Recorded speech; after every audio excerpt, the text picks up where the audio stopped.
아멘. 하나님 말씀 함께 나누겠습니다. 오늘 하나님 말씀 요한계시록 5장 1절부터 7절까지의 말씀입니다.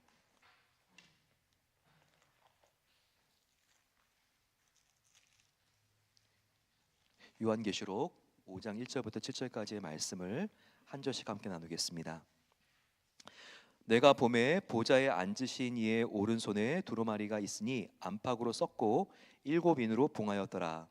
또 보매 힘 있는 천사가 큰 음성으로 외치기를 누가 그 두루마리를 펴며 그 안에 피기를 땅하냐 하나고 하늘 위에나 땅 위에나 땅 아래에 능히 그 두루마리를 펴거나 보거나 할 자가 없더라. 그 두루마리를 펴거나 보거나 하기에 합당한 자가 보이지 아니하기로 내가 크게 울었더니 장로 중에 한 사람이 내게로 말하되 울지 말라. 유대 지파의 사자 다윗의 뿌리가 이겼으니 그 두루마리와 그 7인을 떼시리라 하더라. 내가 또 보니 보좌의 네 생물과 장로들 사이에 한 어린 양이 서 있는데 일찍이 죽임을 당한 것 같더라. 그에게 7뿔과 7눈이 있으니 이 눈들은 온 땅에 보내심을 받은 하나님의 7영이다. 함께 봤습니다. 그 어린 양이 나와서 보좌에 앉으신 이의 오른손에서 두루마리를 취하시니라. 아멘. 네, 오늘부터 저희가 신학의 기본에 대하여 함께 배웁니다. 우리가 신기에 가깝다라는 말이 있죠. 그것처럼 저희가 이제 신기 시리즈인데요. 이게 신학의 기본이라는 마음 가지고 저희들이 신학교를 다니는 건 아니지만 이 여름에 신학의 기초에 대하여 기본에 대해서 다시 한번 분명하게 잡기를 소망합니다. 성경은 한국말로 성경이지만 한자에서 왔죠. 성스러운 경전, 성경입니다. 성경. 영어로는 성경이 뭐죠? 네, 바이블이죠. 바이블이 어떤 뜻인지 생각해 봤어요? 이게 무슨 말일까? 영어도 다 보게 되면 기원이 있는데 어떤 뜻에서 왔을까?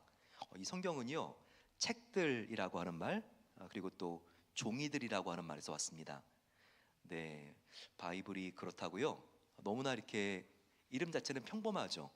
예, 어떻게 보면 약간 시시하게 느껴지기도 하고, 이게 어떻게 그렇게 기원이 됐을까요? 바이블은요, 이게 그리스어 비블리아에서 왔습니다. 근데 이게 책들이라고 하는 뜻이고요. 또 하나는요, 네, 비블로스라고 하는 말에서 왔는데, 비블로스라는 말 들으니까 뭐가 떠오르죠?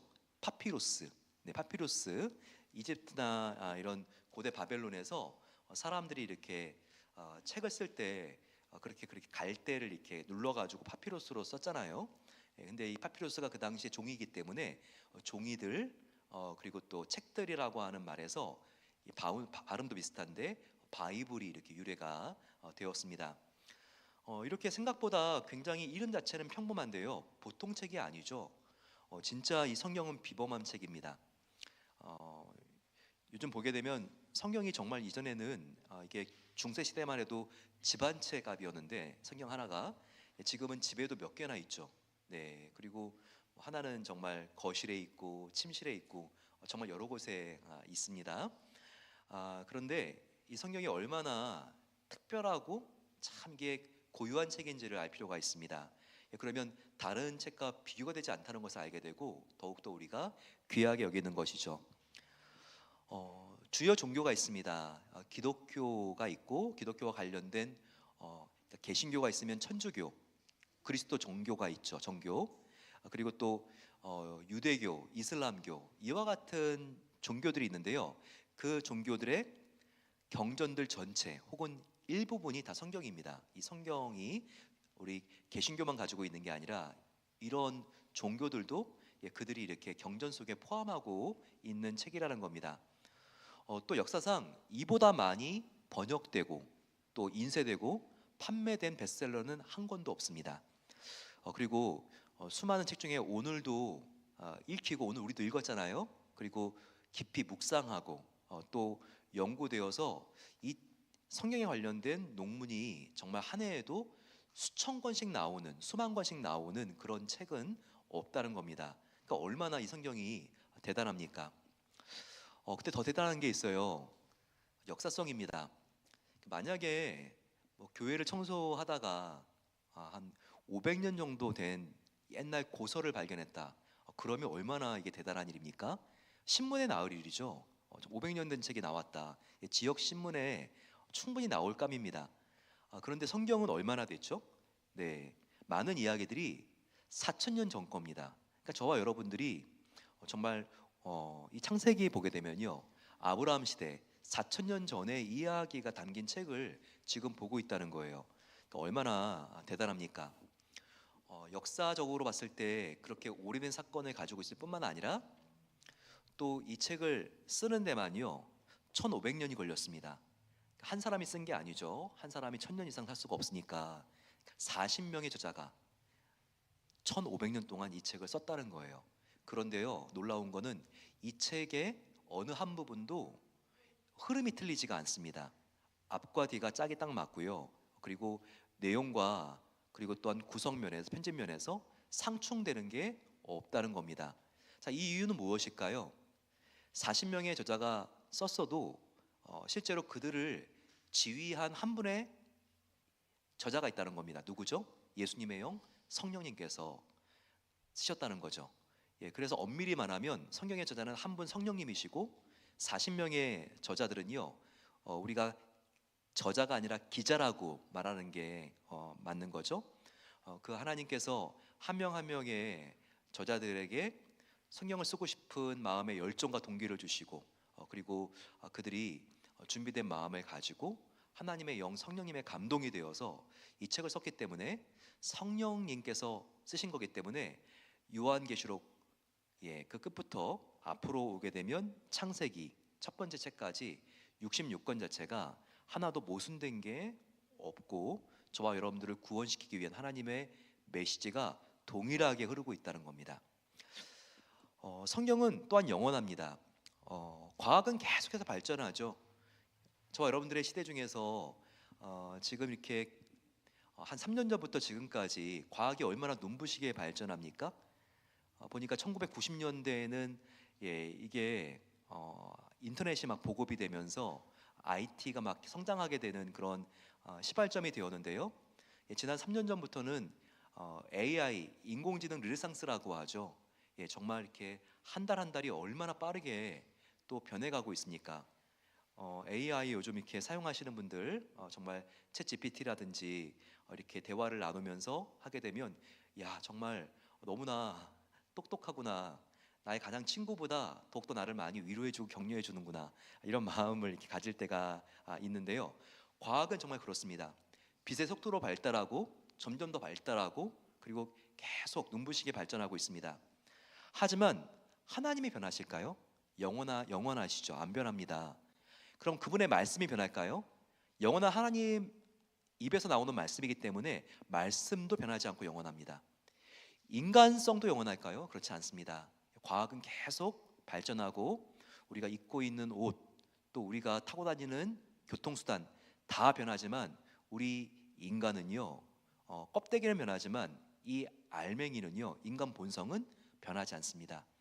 4,000년 전에 그 아브라함이 거짓말하고 있는데 우리도 똑같이 거짓말하고 있고, 그리고 정말 야곱이 아버지의 정말 그 장례에서 슬퍼하는데 지금도 우리도 부모님이나 친구가 죽으면 너무나 슬픕니다.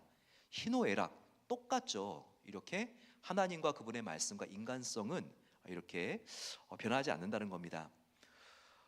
그래서 이 성경이 정말 가치가 있죠. 변화무쌍한 세상 속에서 우리에게 영원히 변하지 않는 것이 무엇인지를 알려주면서 변하지 않는 우리의 죄성을 하나님께로, 영원한 하나님께로 직면하게 하고 그 말씀을 통해서 우리가 정말 하나님의 은혜 아니면 변할 수가 없는데 이 말씀과 하나님의 은혜로 변하게 하시니까 이 성경이 정말 너무나 귀한 거죠. 그래서 꽃은 시들고 풀은 마르지만 여호와의 말씀은 영원하다는 거. 그렇기 때문에 이 말씀이 정말 우리에게 너무나 가치가 있고 계속 변하는 책들과는 정말 다른 차별화가 되어 있다는 겁니다. 성경의 계시성이 있습니다. 성경의 계시성 이 부분은 참 중요한데요. 한번 우리 읽어볼까요? 시작. 2000년 전 팔레스타인 지역에서 아들 예수님을 통해서 자신을 계시하셨던 하나님 아버지는 지금도 성경과 이 책을 조명해 주시는 그분의 영이신 성령님을 통해서 우리에게 계시하신다. 네, 우리는 하나님을 알 수가 없어요. 하나님이 우리에게 당신을 보여주지 않으면 우리는 하나님을 알 수 없습니다. 하나님 자신을 어떻게 보여주십니까? 하나님은요, 구약에는 특별히 성막이라든지 구약의 제사, 율법을 통해서 하나님께서 우리에게 계시하셨습니다. 또 신약 시대에는요, 공간 복음을 보세요. 복음서. 하나님이 인간이 되셔서 예수님을 직접 우리에게 보여주시면서 하나님이 어떤 성품과 속성이 있는지를 우리에게 계시해 주셨죠. 저와 여러분들은 그러면 이제 어떻게 하나님의 계시를 받을 수 있을까요?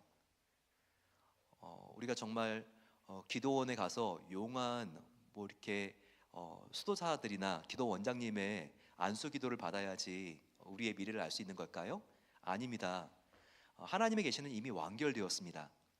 바로 그 어떤 구약 성도들도 없었던 바로 이 성경이 저와 여러분들에게는 이제 주어졌기 때문에 이 성경이 성령님의 도움으로 우리에게 하나님의 뜻과 하나님의 말씀을 우리에게 계시해 주는 것입니다.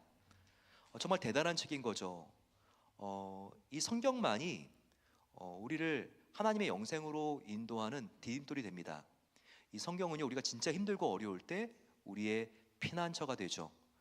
그리고 우리가 어떻게 인생을 살아가야 되는지에 대한 인생 설계도, 그리고 우리가 어떻게 해야지 정말 하나님께서 기뻐하시는 이 땅의 일터나 또한 이 땅의 하나님 나라를 우리가 구현할 수 있는가에 대한 매뉴얼, 이 모든 것들이 이 성경 안에 들어가 있다는 겁니다. 이 성경을 봤을 때 우리가 계시성을 함께 봤는데요, 삼위일체 하나님의 역할이 다르죠. 바로 성부 하나님은 아들 예수님을 통해서 33년의 인류의 역사상 딱 이 기간만 예수님을 통해서 우리에게 하나님 어떤 분인지를 계시해 주셨습니다. 그 이후로는 예수님이 승천해서 사라진 게 아니라 예수님과 똑같은 영이신 성령님이 우리 안에 오셔서 우리와 함께 마음속에 사시면서 말씀을 열 때마다 이것이 어떤 뜻인지를 우리에게 깨닫게 해주시죠. 성경은 어떤 책입니까? 성경은요, 우리에게 참된 쉼과 안식을 주는 책입니다. 성경이요, 정말 우리에게 안식을 준다는 말씀이 히브리서 4장 10절과 13절에 있습니다. 우리는 많은 경우에 히브리서 12절과 13절을 생각하는 경우가 많이 있죠. 하나님의 말씀은 살아있고 활력이 있어 좌우의 날선 어떤 검보다 예리하여 홍과 영과 및 관절과 골수를 찔러 쪼개기까지. 이 부분 이하는요, 다 암송하는 분도 많을 것 같습니다. 그런데 말씀은 살아있고 활성화되어 있고 활력이 있고 운동성이 있다라고 하는 그 앞에 말씀에 저와 여러분들이 좀 생소한 말씀이 나옵니다. 10절과 11, 12절을 보세요. 쉼과 안식에 대한 말씀이 바로 성경에 대한 말씀과 함께 나와 있어요. 10절 보세요. 이미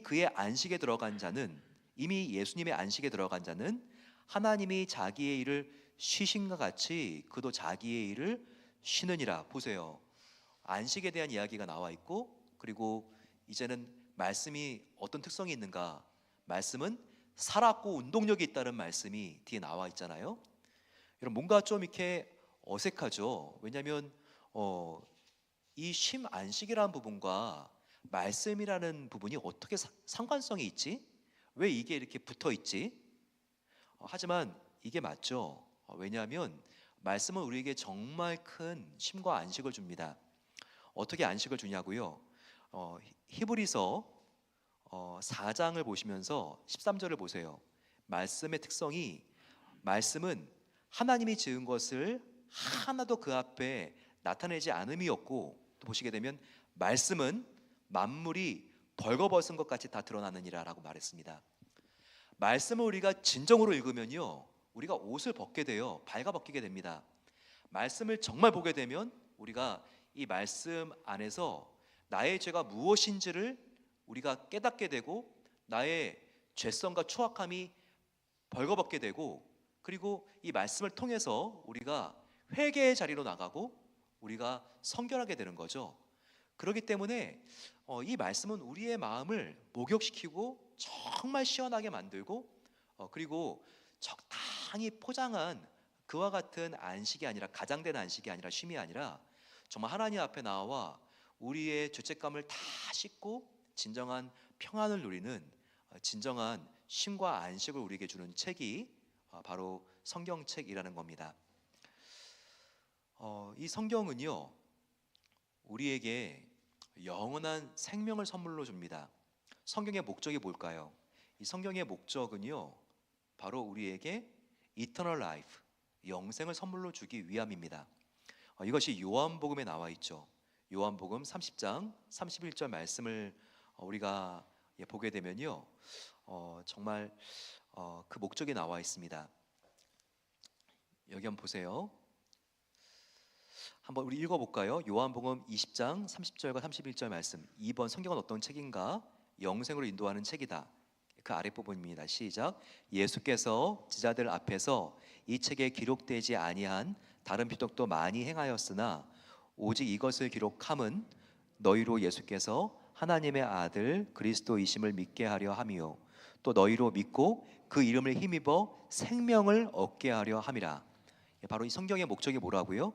성경, 바로 그 목적은 우리에게 생명을 얻게 하기 위함이라는 겁니다. 이것은 육체의 생명을 의미한다는 것보다 더욱더 초월한 개념이죠. 이것은 우리에게 영원한 생명, 풍성한 삶으로 우리를 인도한다고 하는 그 뜻이죠. 또 이 성경은요, 예수님을 증거합니다. 성경은요, 요한복음 5장 39절 말씀 보세요. 예수님의 말씀입니다. 시작. 너희가 성경에서 영생을 얻은 줄 생각하고 성경을 상고하거니와 이 성경이 곧 내게 대하여 증언하는 것이니라. 보세요. 성경에서 무엇을 얻는 줄 생각하라고요? 영생. 그리고 이 성경이 바로 나 예수를 증언하고 있다라고 말하고 있습니다. 여러분 정말 그렇습니다. 우리가 성경을 정독하고 통독하는 게 참 필요한데요. 통독은 뭐죠? 빨리빨리 읽는 거죠. 그렇기 때문에 우리 여행을 할 때 숲을 보는 겁니다. 산을 보는 거죠. 그러면서 우리가 하루에 20분 정도씩 읽으면요, 성경을 우리가 2번 정도 읽을 수 있죠. 1년에. 이건 굉장히 우리가 스피드를 내 가지고 빠르게 읽는 겁니다. 하지만 그렇게 읽는 게 아니라 우리가 여행을 잘하는 방법도요, 좀 나무도 깊이 보고 나무의 가지나 잎새도 우리가 좀 뚫어지나 쳐다보는 거, 이런 것들도 여행할 때 참 우리가 필요한 부분이죠. 정독이라고 합니다. 정독은 큐티하는 거죠. 묵상하는 겁니다.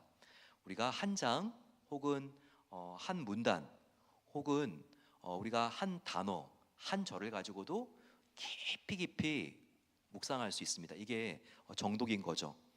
통독을 한번 생각해 볼까요? 어떻게 통독이 될까요? 많은 분들이 정말 이렇게 통독하다 지치지 않습니까? 정말 올해 정말 결심하고 창세기, 출애굽기, 레위기까지 가려고 하는데 레위기에 막 나도 알지 못하는 막 제사가 나오니까 누가 그러더라고요. 레위기는 내 위기라고. 내 위기에 딱 직면하는 레위기에 딱 당도하게 되면요, 이제는 이제 또 포기하고 내년으로 미뤄야지 이렇게 하는 경우들이 참 많이 있죠. 그래도 베들교회 성도님들은 정말 열심히 읽어가지고요, 연말 되면 좀 얼마나 이렇게 쌀가마도 많이 가져가시는지 저희 교회 성도님들은 정말 너무나 통독도 잘하시는데, 근데 처음 시도해 본다면요, 방법이 있어요. 먼저 복음서를 우리가 보는 겁니다. 복음서에는 우리가 전 역사에서 30년 동안 하나님이 인간이 되셔서 예수님의 몸으로 직접 예수님의 입을 통해서 하나님의 뜻을 계시하시죠. 하나님은 사랑인 것과 그리고 또한 사랑인 바로 하나님을 통해서 우리가 예수님을 믿을 때 구원을 얻는다. 바로 이것이 복음서의 주제죠. 사도행전입니다. 그 다음에 바로 요한복음 뒤에 사도행전이니까 예수님이 오시고 승천하셨는데 성령 하나님께서 예수 그리스도가 막 전파되어지는 초대교회 그 역사를 증거하시죠. 그 다음에는 17권의 서신서가 있죠. 서신서는 무엇입니까? 예수님을 각 교회와 삶 속에 적용하는 거예요. 그리고 요한계시록은 뭐죠? 그 예수님이 다시 오실 것이라고 하는 약속입니다. 보세요. 아까 요한복음 5장에 성경은 나에 대하여 증언하느니라. 신약 성경을 보게 되면요, 27권 자체가 다 예수님께 포커스가 돼서 예수님에 대하여 증언하고 있습니다. 복음서, 사도행전, 서신서, 요한계시록 다 예수님에 대하여 증언하고 있죠. 구약은 예수님 오시지 않았기 때문에 예수님 증언하지 않고 있나요? 안 그렇죠. 정말 보게 되면 창세기 1장부터 하나님은 예수님과 함께 우리가 우리 형상을 따라 사람을 만들자, 정말 예수님과 대화하고 있죠. 창세 전부터 있었습니다. 정말 하나님께서 타락한 인간에게 가죽옷을 지어 입히면서 앞으로 장차 예수님이 오실 사역, 십자가의 사역에 대한 예표로 삼으셨죠. 그 뒤에 우리가 지난주에 봤지만 함께 아브라함이 이삭을 바치는 모습, 그리고 또한 레위기에 제사하는 모습, 이런 모든 것들이 이제 장차 우리를 구원하시기 위해서 오실 예수님을 표방하고 그리고 보여주고 있습니다. 모든 성경은요, 예수님을 증거한다는 거예요. 성경의 그 중심에 누가 있다고요? 바로 예수님이 있다는 겁니다. 말씀은 지금도 살아 역사한다는 거죠. 보게 되면 말씀은 어떤 검보다 날카로워서 예리해서 우리의 혼과 영과 관절과 골수를 찔러 쪼개기까지 한다고 했습니다. 정말 히브리서 기자가 외과 의사보다 더 치밀하게, 정말 이렇게 보게 되면 CT 촬영, 초음파 검사를 하는 것 같아요. 이게 뭐죠? 성경은 우리를 어떻게 한다는 거죠? 혼과 영, 관절과 골수, 인간의 가장 깊은 부분까지도 가장 정확하게 볼 수 있고, 그리고 가장 깊은 부분까지도 들추어내고, 이 말씀은 우리를 가장 정말 은밀한 부분까지 변화시키는 책이라는 것을 보여주고 있습니다. 이 표현을 통해서요. 성경은 비밀의 책입니다. 오늘 우리가 읽은 말씀 요한계시록 5장 1절 말씀을 보세요.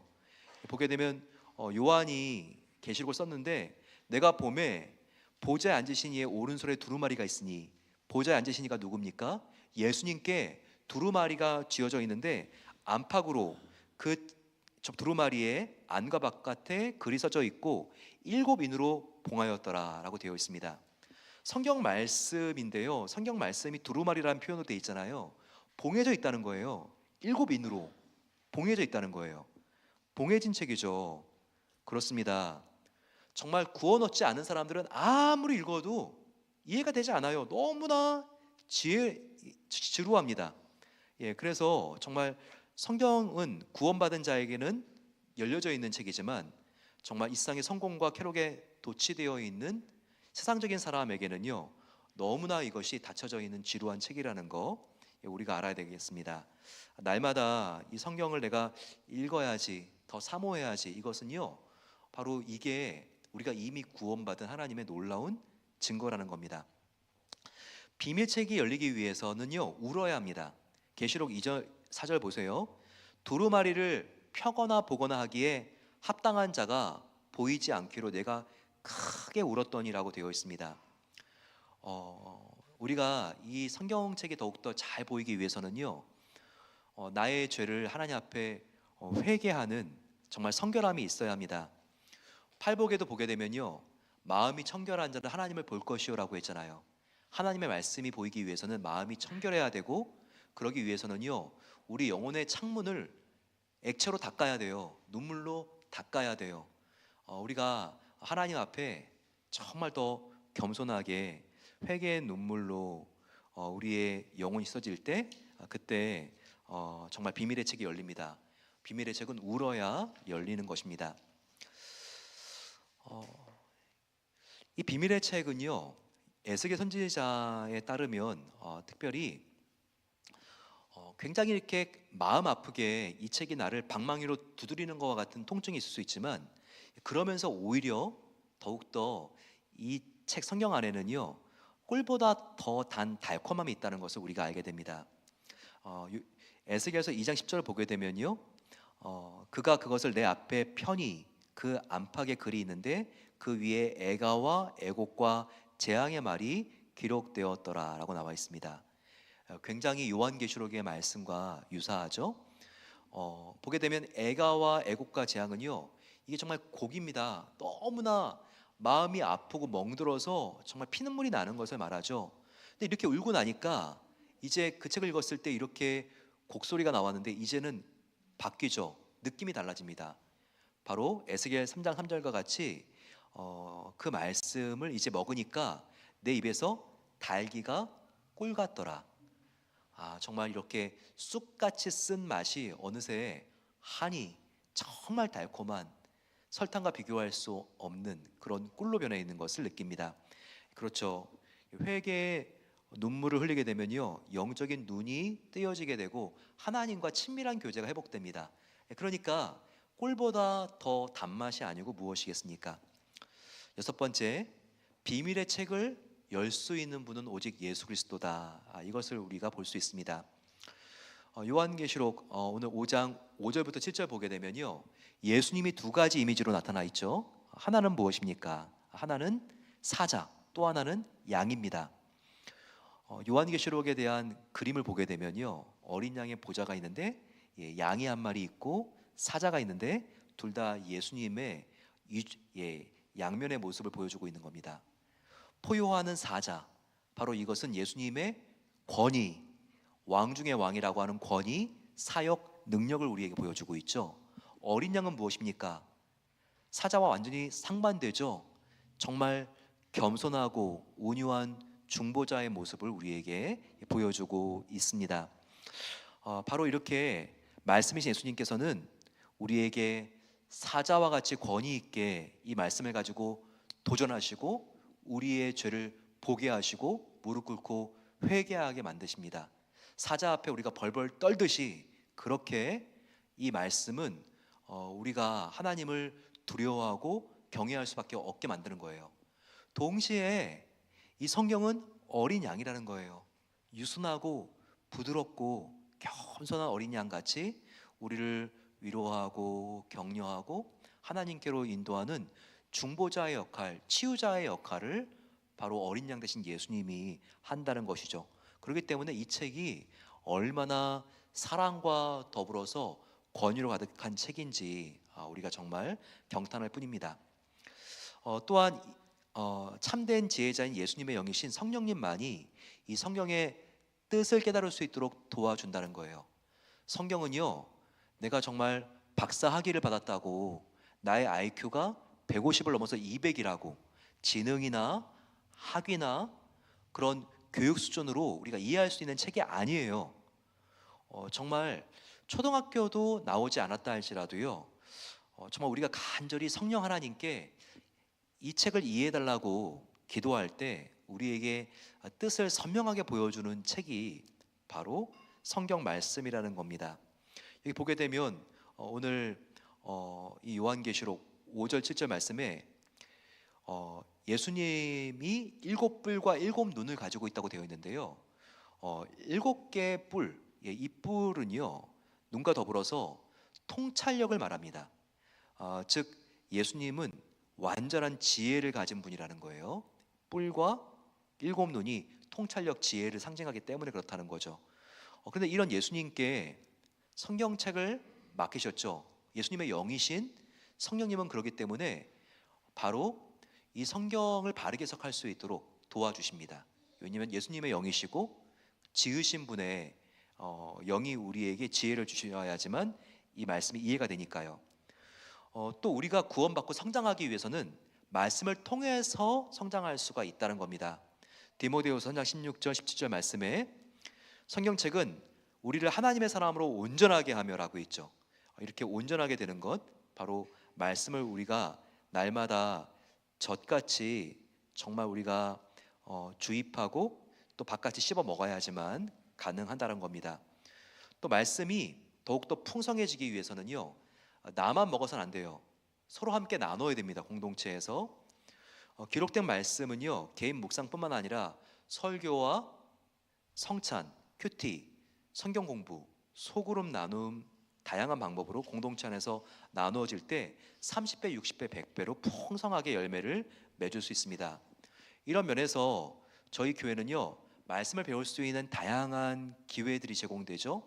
큐티인 묵상, 그리고 큐티, 성경 공부, 통독을 하고 정독을 할 수 있도록 돕고 성구 암송을 우리가 주보에도 있고 정말 문설주에 붙이라고 한 것처럼 요즘 교회 화장실이나 로비나 어디를 가도 매주 말씀이 이렇게 지금 부착되어 있잖아요. 생명의 삶, 주보 성경 공부, 큐티 성경 공부, 생명의 삶, 만남에 사랑하며 베드 성경 아카데미에도요. 커피 브레이크, 마더와이스, 나의 사랑하는 책 이와 같은 과목들이 있습니다. 정말 여러분 뷔페 같이 정말 우리 주변에 우리 교회에 말씀을 정독 통독할 수 있는 기회들이 정말 많이 있어요. 그걸 우리가 정말 활용할 수 있어야 되겠죠. 마지막으로 성경을 어떻게 우리가 읽어야 하는가 말씀드린 것처럼 우리가 통독 빨리빨리 읽는 방법이 있고 또 하나 정독하는 방법이 있다고 했습니다. 정독은요 소가 계속해서 씹으면서 되새김하듯이 4개의 소의 위로 왔다 갔다 하면서 정말 그 풀들이 다 여물이 되는 것처럼 그렇게 말씀을 우리가 깊이 있게 계속해서 우리가 반복해서 생각하는 과정을 말합니다. 마치 큐티가 대표적인 묵상 방법이라고 말할 수 있는데요. 항상 묵상은 3가지 순서로 합니다. 첫 번째는요 관찰입니다. observation. 이거는요 우리가 눈으로 읽는 것을 말합니다. 문법, 단어적인 정보를 가지고 우리가 읽는 거죠. 읽었는데 이해가 안 된다. 현대인의 성경 혹은 영어 성경으로 한 번 더 읽는 거. 이것은 관찰입니다. 두 번째는요 해석이에요. interpretation. 바로 이것은 관찰이 눈으로 읽는 것이라면 이제는 머리로 읽는 것을 말합니다. 이것은 그 당시 2000년 전이지만 시대와 문화를 살펴보는 부분입니다.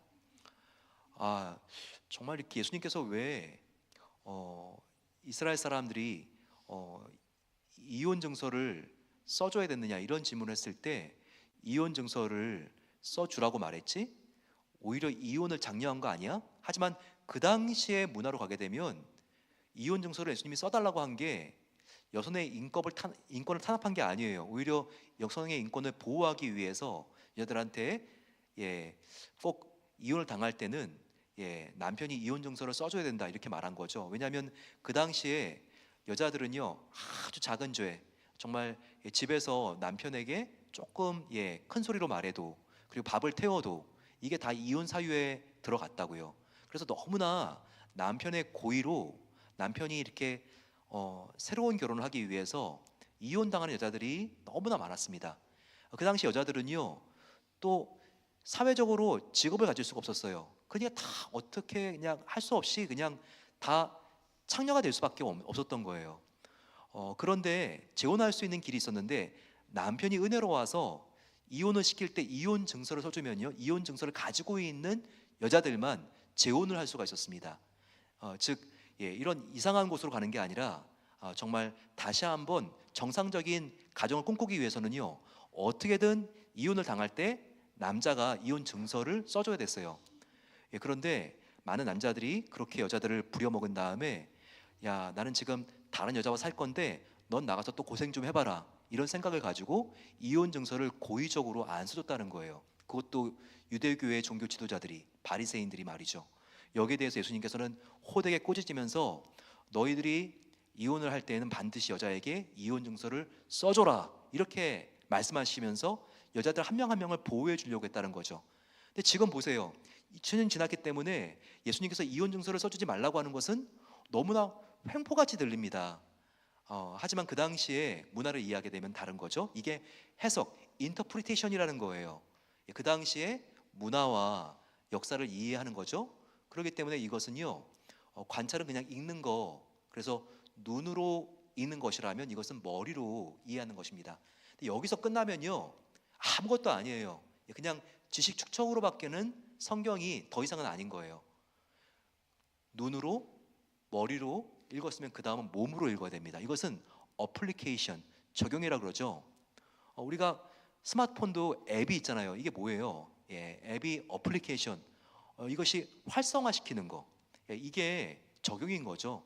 말씀을 우리가 받았으면요 활성화돼야 돼요. 나의 삶에서 나의 입술의 말로 우리의 생각과 결정 속에서 이 말씀이 우리를 지배해 줘야 된다는 거죠. 그렇습니다. 적용은 몸으로 읽는 것인데요. 어떻게 행할 것인가에 대한 고민입니다.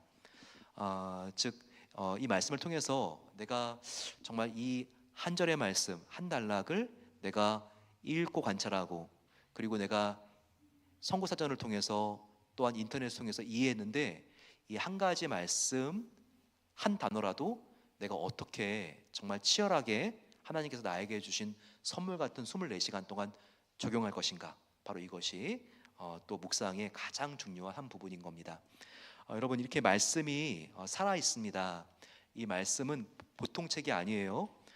정말 내가 어떻게 허무맹랑한 전설 같고 소설 같은 이 책에 나의 인생을 거나, 그게 아니에요. 이런 책은요, 정말 한 권밖에 없습니다. 정말 우리가 우리의 목숨을 걸만해요. 정말 이 말씀을 사모하고 우리가 정독과 통독으로 함께 읽으면서 이 말씀을 통해서 예수님을 만나고 구원에 이르고 많은 사람들에게 하나님의 사랑을 전하는 우리 모든 사랑하는 교우님들 되시기를 축원합니다. 우리 함께 이 시간